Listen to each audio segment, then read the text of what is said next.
Good evening, everybody. Welcome to Law with Lucas. Doing it. Hey, Amy. Doing it on Friday this week instead of our traditional Wednesday for several reasons. Number one, a lot going on Wednesday night with the recaps of the elections that happened on Tuesday. Didn't want to interfere with that because as much as important as it is to recap what happened in the election, the purpose of this show, for the most part, for me, is to talk about the law, the Supreme Court, the things that are happening in both. And so I didn't want to get the entire show lost in an election recap. So I figured I'll give it a couple days and we'll see what happens. Also, trying to get over this nasty cold. It hasn't been really that nasty, but it's making me sound silly. Hey, Ken. Hey, Lori. Hey, Amy. Michelle. How are you? It's been a rough week. I'm so sorry. Sherry, Peg, how are y'all doing? Thanks for joining me this evening.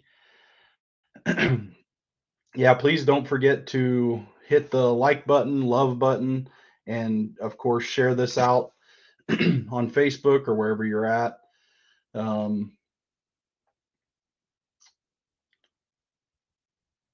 God, Emma, Billy, Barbara, I see something from, it looks like YouTube, but it's not showing up. So anybody on YouTube, thank you for joining us on YouTube. I appreciate that. Um, Primetime Patriots has had a hate relationship with YouTube for some time. I'm not a huge fan of Facebook, but look, it's where we are, right? Um, Social media is not terribly conservative friendly. Don't know that that'll improve anytime soon, but there's things happening. And that's what I want to start the show with today. Rick, Carol, Jennifer, Kim, hey, everybody. So I want to start the show. Yes, follow us on Telegram. See, I keep getting all these squirrels. There's just too much going on. It's crazy. Um, so that's what I wanted to get started with today. Um, want to talk a little bit about. See, I've already lost my train of thought. I want to start by talking today about how we have changed, where we have come since January, since December, since November of last year. Um, I've been here before. So in 2008, I did what many of you did. The day after Barack Obama won his first term in office and beat a very, very weak Republican candidate, which is par for the course for the GOP. 96, I would argue 2000 and 2004, but whatever. 2008, 2012, and so on and so forth. Finally, in 2016, although I was almost convinced we'd have another weak candidate, we finally got that conservative with a populist flair that I've been asking for since Mike Huckabee in 2008 and Donald Trump. But in 2008, Barack Obama beat John McCain. I tuned in to Rush Limbaugh, and he was asked by a paper or a magazine to comment on what he thought about the election and what it means to the country. And they said, please keep your response to under 400 words, I believe they said. And he said, I don't need 400 words, I need four. I hope he fails. And most of us cheered, and we were like, yeah, exactly.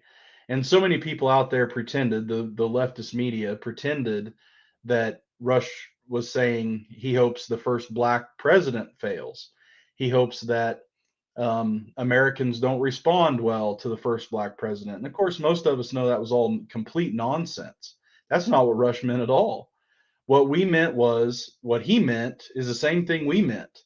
Anytime a Democrat is elected president of this country, we suffer. I'll let you guys stop cheering for a minute because you all agree with me. And everybody that's been chanting LGB, FJB for the past several weeks knows darn good and well what I'm talking about. When Democrats are in the White House, we suffer. When Democrats run the House, we suffer. When Democrats run the Senate, we suffer every time without fail. And,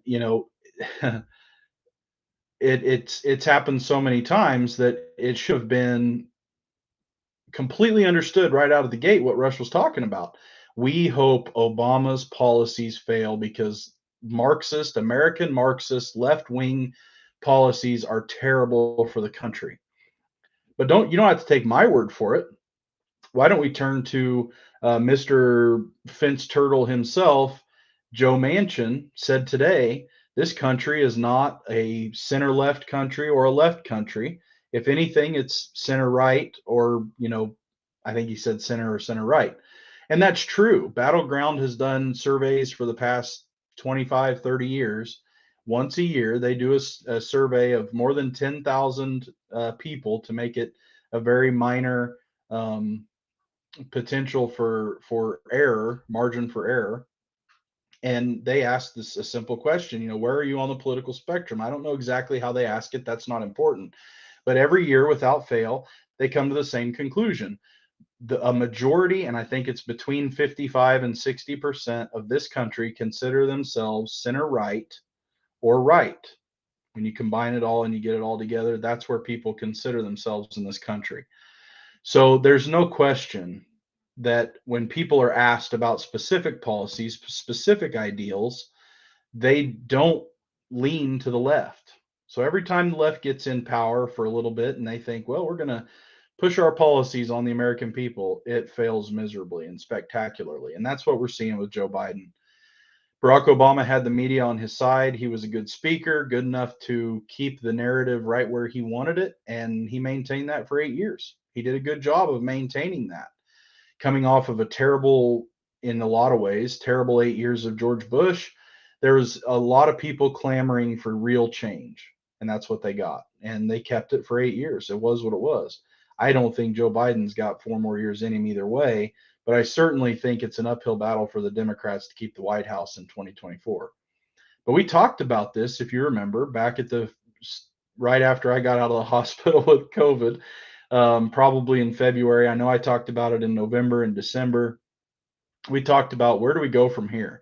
So many people were so frustrated, and like I told you all back then. I agree. I understand. I've been there. You were very frustrated. You said, "Where do we go? What do we do? Is it time to get the guns? All these different things." And what I told you all then is what I'm going to tell you now. We are going to swing the pendulum back, guaranteed. They can sneak one by us once. Anybody can anytime. They can plan, and if we don't have the luxury of knowing what they're planning at any particular time, they could be successful. But it's always limited because they don't know how to take any version of a mandate and do anything good with it. That's not the Marxist way. The Marxist way is to keep pushing the pedal to the floor, keep bending the needle toward socialism, ultimately communism. That's the only thing a Marxist knows, and that's who's in power. Nancy Pelosi, extremist. Joe Biden is probably the most centrist of all the Democrats in any sort of high-ranking position. Chuck Schumer, extremist, and people like Joe Manchin know exactly where things stand. So what I'm going to tell you is we saw some change. We saw change in Virginia, typically a purple blue type of state.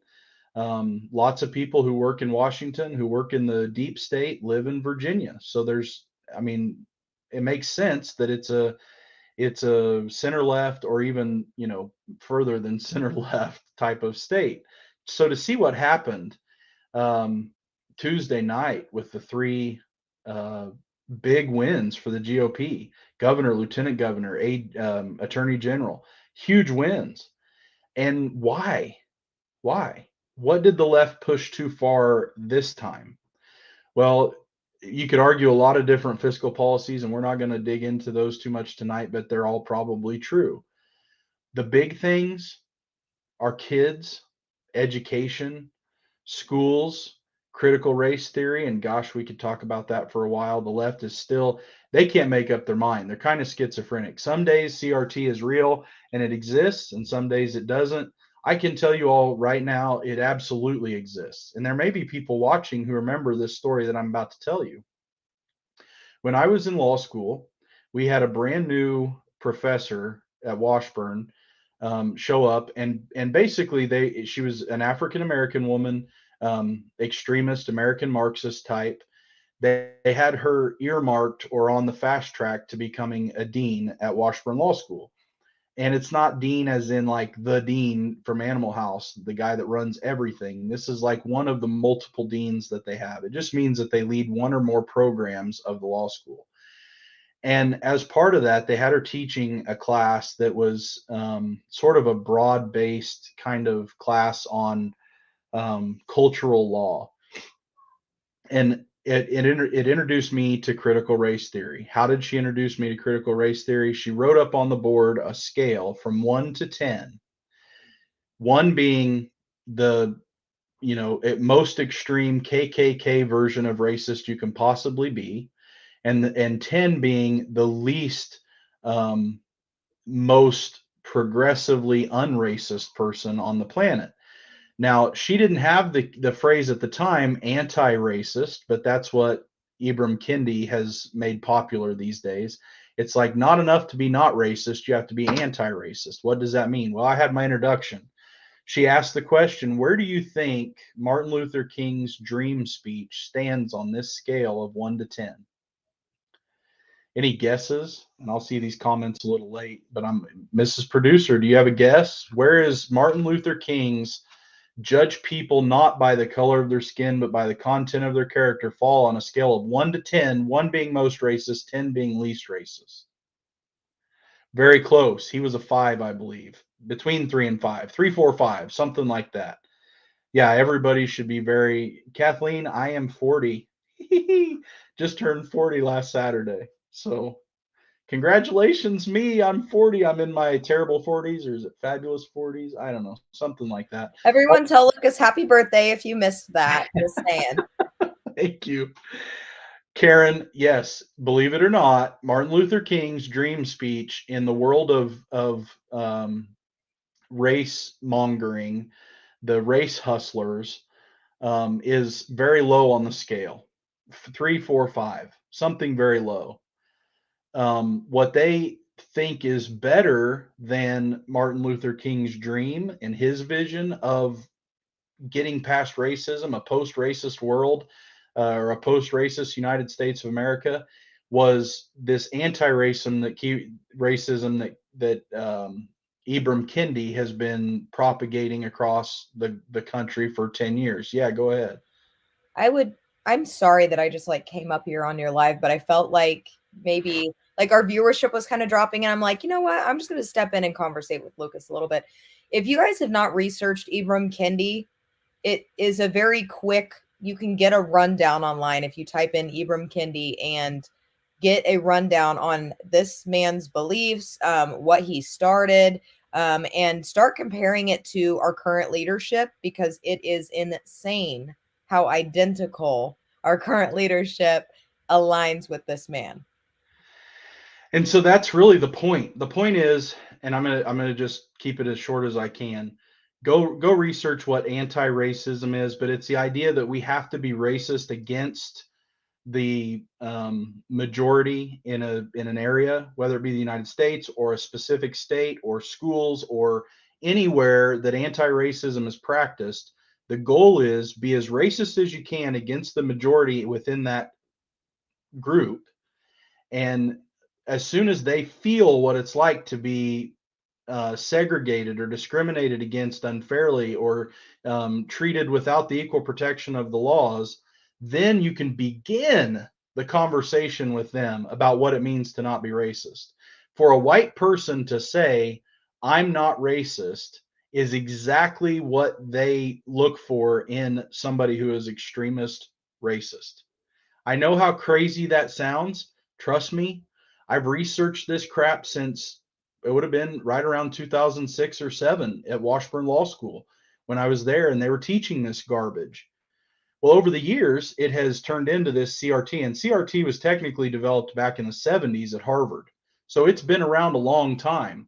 But why am I talking about this? The point is, the left is completely schizophrenic on this. There was one commentator saying CRT isn't real, and you probably saw that in your local school board elections.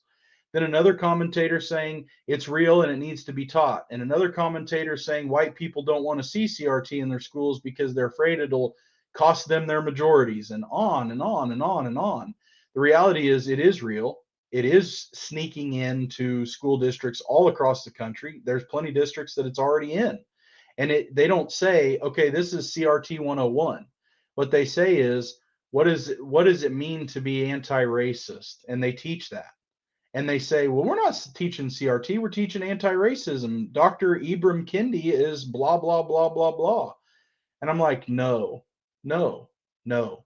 And I know many of you may not have the time to do the amount of research that I've done into this crap. So that's why I'm here. That's why I'm here to tell you all about it, because I saw it. I saw it unfolding. I didn't get back to Kansas in time to vote in our local school district school board elections, but I saw it on the community Facebook pages. They said, CRT is not real. We're not teaching CRT. We don't believe in this and that. And all this is about is big money from outside of the state coming in to put conservatives in positions of power and all this nonsense. Truth is, that my district, the district that my kids go to school in, it has a mask mandate. The larger school district in our city does not. So, I mean, and then another one does. And it's like, it's this patchwork of nonsense.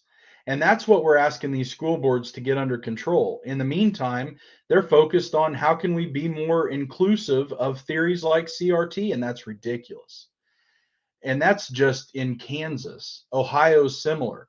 In Loudoun County, Virginia, we had all kinds of madness and nonsense that the attorney general is going to have to clean up when they take office, and the governor and the deputy, or the deputy, listen to me, the lieutenant governor, which, by the way, is one of the most fascinating women I've seen in politics in a long, long time. I'm not going to get off on that tangent right now, but I wanted to just remind everybody, these things that they want you to believe are not real are absolutely real. And that's what they try to do, to sneak it in on you and sneak it into your kids' curriculum, teach your kids without you knowing.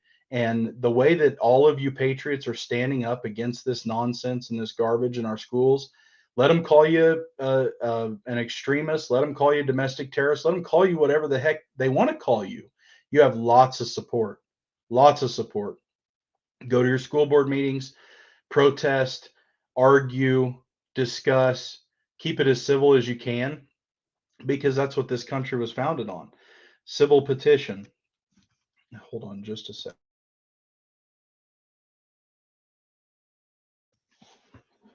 Civilly petitioning your government for redress of grievances. First Amendment. That's what we've got to do. Yes, Mrs. Producer, I know you can't cough on TV. I was just thinking, I was like, dang it, we got to get him a cough button, because Rush had a cough button. Rush had a cough button. You know, I think I've got to earn a cough button, right? Isn't that kind of how this goes? And I mean, I really feel like everybody that's watching you right now feels like you've already earned a cough button. I would buy you a cough button. If only I could convince the Lord to loan me the talent that he loaned Rush Hudson Limbaugh. It would be fantastic. Okay, let's shift gears. There's a couple major things I want to talk about that happened this week. So if you are just tuning in, or if you know somebody that tuned out that was waiting for these things, please bring them back on. They're going to want to hear this. First of all, Terry McAuliffe is a horrible human being. He has been for years and years and years. That's never going to change. I pray to God that this loss takes him out of politics forever. He is the male Hillary Clinton, period. He is much, much, much more concerned with American Marxism, his own power, his own benefit than most other politicians, even a Nancy Pelosi, or certainly a Joe Biden, possibly a Nancy Pelosi, probably a Chuck Schumer, haven't influenced politics as much as Terry McAuliffe. As governor of Virginia, he did some things to influence their elections. Let me give you a few here. 3 ballot protection measures in March of 2017, McAuliffe rejected. Senate Bill 1253 would have required poll books to include voters' DMV photos. This would have helped confirm voters were who they said they were. McAuliffe scratched this legislation fearing voter confusion. Senate Bill 1455 would have mirrored a federal law and banned paying people to register to vote. McAuliffe called this measure redundant and added, there, quote, there is no evidence this activity is occurring in the Commonwealth, end quote. Senate Bill 1581 would have mandated that registrars compare voter registration applications against the Social Security Administration's databases. Similar others also required that votes be audited annually using that information. Again, knock that one out. More relative cross-check program where can check to see if voter people registered to vote in the state are also registered in other states. Virginia doesn't participate in that currently because of Terry McAuliffe. So many reasons that this had to go, but there's right there. If is ever going to clean up and be a fair for people to vote, the win had to happen. I would venture a guess that Lincoln probably won by, up to 4 to 5% more than the actual vote totals, simply because of the systemic fraud that Terry McAuliffe has allowed to continue.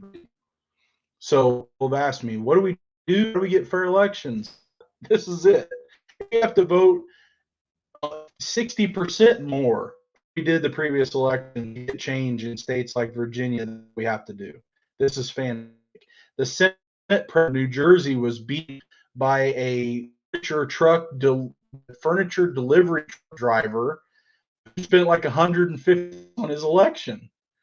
So we beat these fools, and that's the goal, right? If we want to move the needle, if we want to make change, if we want to truly change the systemic fraud that happens in our elections, it starts with the states. They pass the laws that govern all these elections.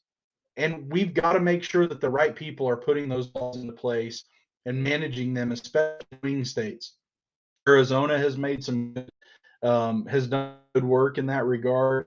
Over the years, Ohio done some fantastic things to shore up their elections. We saw Ohio so red this past election. Florida, same thing. I saw that red Republicans is higher than Democrats for the time in maybe history. I don't know, for a long time in Florida. Big deal. So those are some of the positive things that can happen and can change with one major election. 2022 is the same thing. We swing the House, which I think we'll do by a significant margin. Nancy Pelosi retires, and we never have to worry about her having a position of power again. I can't think of any better reason to turn out to vote in 2022 than retiring that old hag. Did I say that? Can I say old hag, Mrs. Producer? I get in trouble for that one. I'll need a thumbs up before I can continue, or I might be in a little trouble here. All right, so Phil Klein, former Attorney General of the state of Kansas, wrote an opinion article on Town Hall that I really like, entitled "Lawless Elections Are an Existential Threat to Democracy." Absolutely correct. Why is it an existential threat? Okay, it's an existential threat because unlike other existential threats that are claimed by the left, like global warming, if our elections fail us, if our election system and the fraudulent systemic cheating that happens, thank you very much, Shirley. Thank you, Rose. If the systemic cheating continues and isn't changed, and if the voters' voices are not heard to secure our elections, and we lose that piece of our democracy, that ability to control, the only reason that the people have the power in the United States is through the vote. Trust me, Democrats want to get rid of voting altogether. If you don't believe me, do some research on it, go down that rabbit hole, and you'll find plenty of examples where Democrats have asked the question, which is, as you know, Marxist first step toward change, is ask the question, is our voting system right? Are allowing voters to vote, is it the right decision for America? When they start asking questions like that, you know that they're thinking it's not, and they're thinking that they want to make some change there. So trust me when I tell you, if they could end elections, they would. What happens if our election system fails? That's what happens. Everybody turns to the only source of power we have left. Like a lot of people say, the Second Amendment's there when the First Amendment fails, and other very significant pieces of constitutional foundation, when they fail, when they're rocked, when they're broken, that's our only recourse. And trust me, that's a nasty, nasty place for this country, considering all the firepower, considering our military and police and everybody else having to make tough choices. It would be a very bad day for the country. I believe that the ideals of freedom and liberty would survive, like a phoenix rising from the ashes. A great country would be reformed, but I would rather we take the power we have now and build back better. Can I say that, Mrs. Producer? That one might get me in trouble. You So can Phil say Klein, whatever you want to say. so Phil Klein talked about the Legislative Audit Bureau, the group that did a report on basically audits of elections. It wasn't comprehensive, but they identified no fewer than 6 instances in which state and local election officials did not comply with statutes, which for those of you from Rio Linda means they didn't follow the law. They broke the law. That's unacceptable. You've seen the video from Project Veritas showing the poll worker in New Jersey allowing someone who not only said they weren't registered, but said they weren't a citizen, allowed them to vote. She said, we'll pass it on. Who do they pass it on to? Well, in many states, they pass it on to an adjudicator. What's an adjudicator? An adjudicator is a person who says, this one's good, that one's bad, with no accountability, no oversight, no appeal process. Is that okay? Hell no, that's not okay. That's the kind of crap that we've identified and that many states are moving to change. We'll talk a whole lot more about that. Let me read a couple questions here just to make sure that there's not a main one here that needs some attention. I don't know if Kaylee saw any that we need to pull up here. I don't see any. Yes, Judicial Watch is great. Fantastic, Karen. Okay, so, all right. What was the most racist culture in all the history of the world, in my opinion? Most racist culture. Well, here's the thing. Slavery has existed forever. How many of you know that slavery still exists in this world? In many places across the world, slavery still exists. So I would say that any society, any culture that's had slavery, literally a class of people who are owned by other people, is about as culturally racist as you're ever going to get. Now, in many places, they're the same race. They're just a caste of people or a group of people that are mistreated based on, their space in society. So I don't know if I would call it racism per se. Yeah, go ahead, Mrs. Producer. You got something? That slavery still happens in the United States every single day. It does. It does. Children, women, boys, men are trafficked on a daily basis in the United States. Illegal immigrants. Illegal immigration, all of that is slavery. There are illegal immigrants in this country right now who fear for their lives if they don't work for free or for very little money for individuals for whom that they work. It's unacceptable. It happens all over the place. Again, I don't know if that answers the question directly because it's not exactly racism, but the reality is anytime one group of people treats another group of people differently based on anything except the content of their character, that's a big problem. And that's not what the United States stands for. In fact, even when the country acquiesced to slavery due to many, many, many, many, many factors, primarily the entire economy of the South was built on slavery. So to rip that away at the founding of the country would have meant no founding of the country, period. But our founders were smart. They built in mechanisms to our Constitution to ensure that all of those systems and you know, ways of life throughout the country that were influenced or impacted by the overall institution of slavery would eventually be phased out. The Three-Fifths Compromise was designed to do exactly that. Take a huge group of people in the South and ensure that they weren't counted for purposes of the census, simply so the South wouldn't have representation that could match the North. Why do you think they did that? That was designed to limit the South's strength and effectiveness so we could eventually get rid of slavery.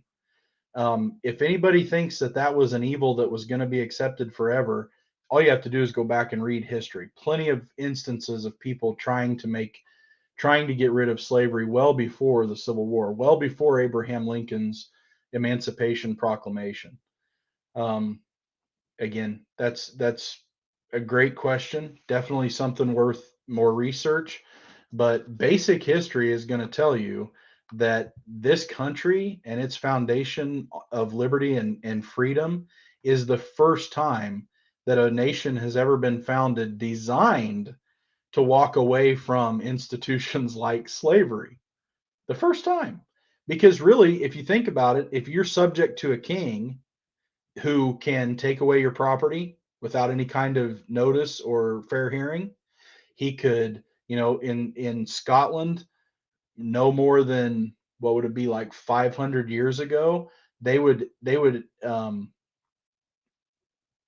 sometimes practice things where, like, what was it called, prima nocta or whatever, where basically noblemen in Scotland, or noblemen from England in Scotland would go and find newly married women and basically spend their wedding night with them instead of with their husbands.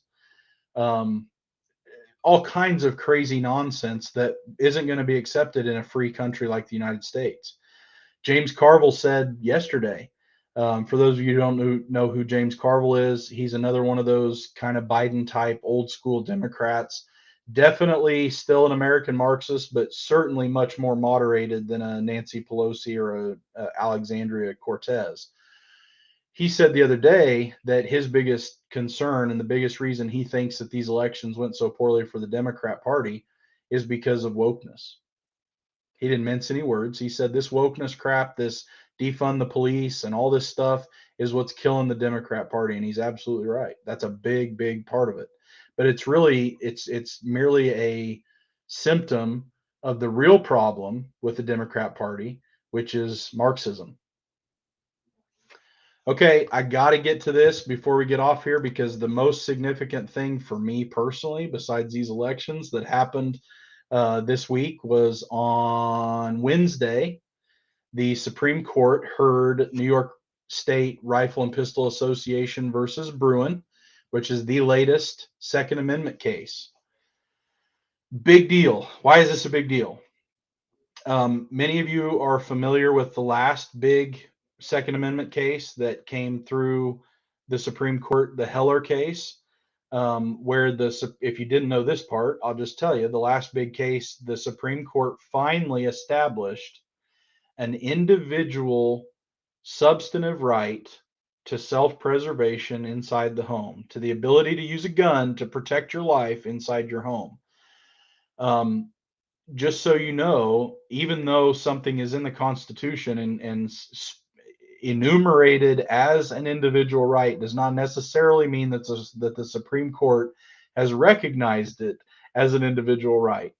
Why does that matter? Well, that matters because states can come in and say, no, you don't have the right to abortion. No, you don't have the right to carry a gun.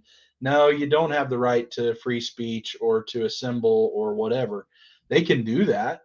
And then the Supreme Court comes in and says, no, you can't do that. That violates the Constitution. And they throw it out. In the case of the Second Amendment, states progressively, very slowly, but very progressively and methodically over the years have been have had a concerted effort to take away your right to keep and bear arms to limit and restrict where you can carry, how you can carry, what you can carry, what you can own. They just keep methodically moving the needle, so to speak, as Marxists do, to take more and more rights away. And it wasn't until 2008 that the Supreme Court of the United States finally said, okay, stop. Your right to protect yourself in the home is too far. We're going to declare that a substantive right. States, you can't go beyond that line anymore. Great. Fantastic. That gave us something back. That gave us a little oomph. And luckily, the overall gun lobby, not just the NRA, but all of us, each of us gun owners, stood on that and said, okay, based on that, here's what we want to do. And we started pushing back against all these restrictions that have happened over the years.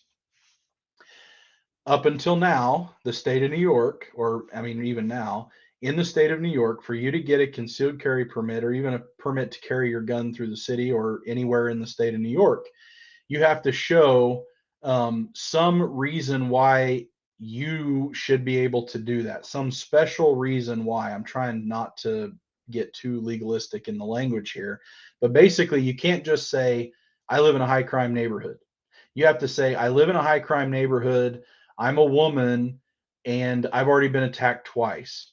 Oh, by the way, I've taken 45 hours of safety classes and I compete on the weekends in shooting contests, something like that.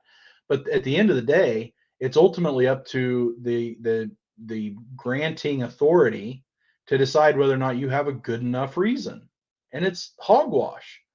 So the real question in front of the court is going to ultimately be, is there an individual right to keep and bear arms outside of the home? That's the question that we hope they answer. However, unfortunately, based on the oral arguments that I listened to, it sounds like it's possible that the court is actually going to give us a win, but they're only going to give us a win in so much as they're going to say something like the current law in New York is overbroad. The principle or the idea of overbreadth in the Constitution is basically where they say the state has the right to make some restrictions, but this restriction is too broad. Here's how that would work. Yes, you can restrict carrying a gun on the subway, but when you restrict carrying a gun anywhere in New York, you're including upstate New York through the woods. And one of the justices even said, why wouldn't you be able to carry a gun through the forest in upstate New York? I can understand a subway line, but why, and they were making that. And based on that, I think that it's possible that they might narrow a ruling, and which will leave us right back where we started and continuing to have to fight to make this a substantive right that's protected under the Constitution, which I think is extremely important because, as you know, every administration that comes in that's from the left makes every attempt they can to take away our Second Amendment right or to restrict it in some way. Many states make new provisions every year to restrict our Second Amendment rights, and we have to stand firm against that because we didn't for so many years, and they gained ground in every jurisdiction over that period of time, and we've had to slowly claw and get that back. I was part of a movement to do that in the state of Kansas many years ago, where some cities in Kansas were restricting open carry within their city limits, which violated Kansas law. We ultimately had to sue several cities in the state of Kansas in order to overturn those particular ordinances in those cities. We were successful. Then that bore out or began, I guess, a movement within the state of Kansas to go to constitutional carry, which Kansas ultimately did. Which made the state of Kansas one of the more free Second Amendment states in the Union. So good on the state. And that all started because a group of people got together in the Libertarian Party and pushed that through in the state of Kansas. But the last thing that I want to talk about before we jump off of here is, what is an amicus brief? So when two parties or one party appeals to the Supreme Court, they file a brief. They file a writ of certiorari asking the court to take the case, and as part of their their big ask, they file these briefs that basically discuss what the questions to be presented to the court are and what the law is behind those questions and the way that they want the justices to rule. Then at some point in the process, the court opens up the ability for other groups who are not involved in the case to file amicus briefs. Shelly, hopefully, Kaylee, if you could, Mrs. Producer, if you could pin Shelly's question, I want to answer that one here in just a second. But just to finish this up, amicus briefs then get filed by numerous people. Some cases have one or two amicus briefs. Some cases have dozens. Well, this case had more than 80 amicus briefs filed. Many filed for the side of, the gun owners, and many filed for the side of the state. Some of the ideas behind why the state should be able to restrict gun laws are hilarious. And if you want to see these, you can go to the SCOTUS blog. It's SCOTUS, SCOTUS blog.com.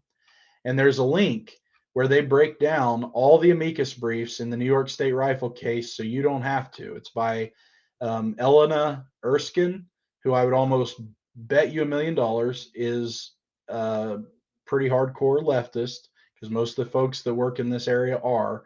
But she did a fantastic job of laying out what these amicus briefs all stand for and what they mean.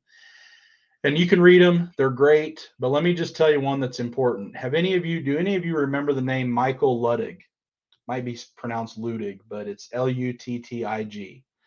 If that name sounds familiar, here's why. He's a Bushy. He's one of these Tyler, Texas, former Republican, all-stars, fast track to the Supreme Court types. Everybody wanted George Bush to appoint him. He nominated Harriet Miers, and everybody wanted Michael Luttig. They thought, man, he's fantastic. He's this grand conservative, whatever. He filed an amicus brief on the side of the state saying that the court should acknowledge all of the precedent throughout the country that shows that passing these restrictions reduces gun violence in public. One of the most anti-liberty amicus briefs filed by a judge who was almost a Supreme Court justice appointed by George Bush. One of the reasons he wasn't is he was a big fan of Justice Souter, who everybody knows was one of these people who everybody thought would be conservative, got into the Supreme Court and took a hard turn left. One of the few people who was really hardcore against Michael Luttig from the get-go was Ann Coulter. And I think the fact that she really brought out everything the man ever said that had a Marxist tone to it really helped keep him off the bench. And I'm really glad that it did, because as you can see from that, he's no friend of the conservative cause. All right, Shelly, you got a question that's been bothering you. Why do we still have mail-in voting if people are protected with vaccines and masks? When will the mail-in voting go away? Okay, you can't answer that easily. Why? Because some states have, all states have some version of mail-in voting. They have absentee balloting. Almost every state requires that to be done in a process that's very carefully regulated. You have to turn it in you have to mail it back directly to the clerk, or you have to hand deliver it to the clerk. It has to have your last four of your social on it. I mean, there's numerous rules that typically govern mail-in voting. What you're really interested in is all these changes that happened because of COVID. We had Dropbox voting. We had mail-in voting without signature requirements. We had all these changes, and in some jurisdictions, those changes were held to be illegal, but they were late. The challenges didn't get heard till after the election, so the courts held that it was moot. Funny, huh? The only way to beat that is to change the law, make it very clear, and make sure anybody who allows that to happen is voted out of that office in that state the very next opportunity. Oftentimes, this is a Secretary of State in a particular state. And if you see that in your state, if you want to know where to spend your money, spend it getting rid of that person who allowed this unfettered access to the ballot box. because that's right. It opens it up to being rife with fraud, and it's unacceptable. Some of those jurisdictions have ended all of those provisions related to COVID. Some have not. You can probably guess which ones haven't. If not, it's an easy Google search. Just simply search what jurisdictions still allow COVID voting rules, and it'll probably get you close to being on the right track. Hopefully that answered your question. Let's see. Feel like we're gonna be screwed. Yeah, I mean, Shelly, Karen, I really can't argue with so much of what you say. Hi, Sherry. Yes, the January 6th, everything you've heard about January 6th from the media and from the left is complete bullshit. 100%, million%, absolute nonsense. And when the rules come out, when the real answers come out, when we hear all the real facts, we're going to find out that the deep state played a big part in making that happen. That's not to say there weren't some idiots doing some stupid crap. There certainly were. But it certainly was not led, started, egged on by Donald Trump or anyone associated with Donald Trump. That canard will eventually die. When the House goes back to the Republican Party, we might get a real investigation and we might actually get some real answers. As for the folks who are still sitting in jail because of it, all I can do is pray for you folks and hope that things turn out for the best and hope you have good representation.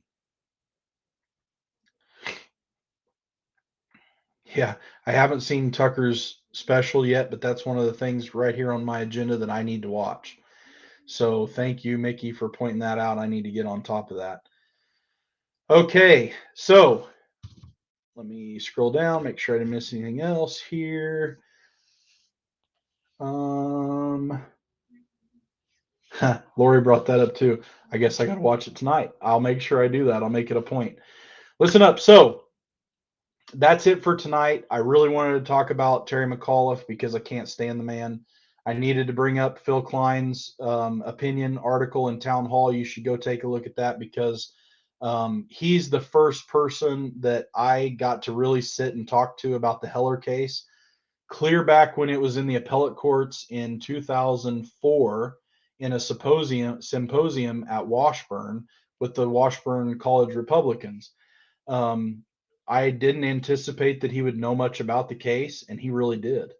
And when I talk to conservatives, lawyers in particular, I can tell where their heart really is by the kinds of things that they watch, digest, read, and listen to.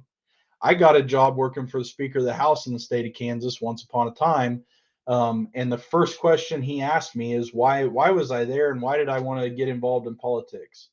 And the minute that I said, I started listening to Rush Limbaugh back in 1996, and that was when he announced to the whole country that if Bill Clinton was reelected, he would be impeached because he's a no good, rotten blankety blank. I got the job. Imagine that. That's where I learned. If you really want to know somebody, ask them what they're reading, what they're listening to, what they're watching. If you're watching Primetime Patriots, you're already tops on my list. Everybody, thank you so much. I'll be back Wednesday night next week. Hopefully we don't change much till the next big election cycle. But I'll see you all next week, next Wednesday. Please send me those questions. Facebook message me, Facebook Kaylee, and we'll get that on the show. I love to answer your questions. I prefer some give and take. So I love to have Kaylee come on and ask me questions. So when you guys have questions, it's a lot better show, I think, and more fun for me. Thank you all for joining me. God bless each and every one of you. God bless this fantastic country. Go Red Wave.